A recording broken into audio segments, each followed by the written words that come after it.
Your index goes back to 2017. Small businesses, according to that index, are thriving like they have never thrived before. So that would sense to me that they've been capable of putting up their prices to be able to, sort of recoup their higher costs, the higher salaries they might be paying. And indeed, they've actually been able to get increased sales, and that would be partly because Australians have got jobs and are still able to buy up at small businesses. At an aggregate level, absolutely. Small businesses is an overall sector, which does represent 97% of all businesses in the Australian economy. As an overall sector, the small business indicators are looking to show that there is strong resilience. However, there are certainly some industries within small business like retail and hospitality that aren't necessarily growing as quickly as some others like construction have been.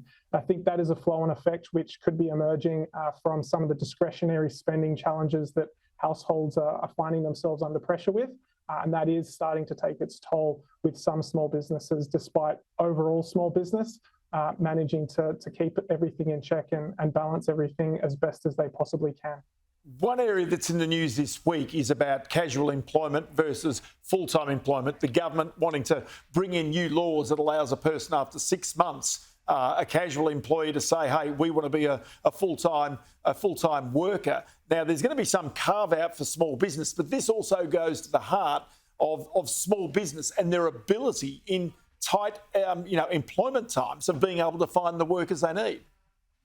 That's exactly right. And it's fantastic that, small business owners have been navigating the current economic environment quite well, considering the challenging circumstances. I was actually just speaking to my barber this morning here in Melbourne, and he was telling me how he's been facing some really big challenges with trying to recruit and get some more barbers into his shop, but he's been navigating it really well, and he's looking to strike the right balance between making sure he's got the right quality, and he's investing in that quality to make sure that his service to the community stays to his high standards. So he's not jumping the gun, and I think he's demonstrating that business owners are quite savvy when it comes to making the right decision for what's the right thing in their business to continue to serve their community to the best that they can.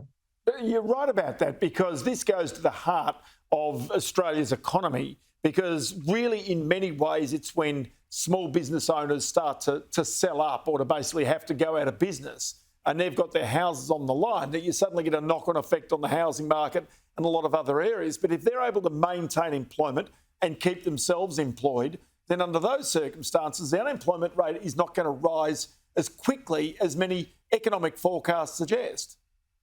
That's exactly right. And what we also see from what business owners are experiencing on the challenging side from managing this current economic environment is that almost a third of business owners now are running into the challenge where they aren't able to afford to pay themselves, and 28% are starting to dip into personal savings. So small business owners and small businesses are the bedrock of the Australian economy.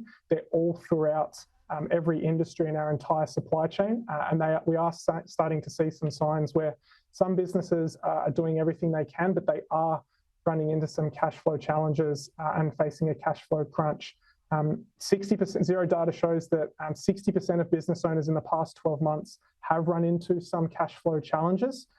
So it's certainly not out of the woods yet, but business owners are looking to make the best possible decisions as we navigate this current and challenging economic environment. I'll tell you what, Will Buckley from Xero, many thanks for your input today. Really appreciate it. And of course, we also note there that in many cases, these businesses are being paid broadly on time as they have been in recent times. Will, many thanks. Thanks, Ross.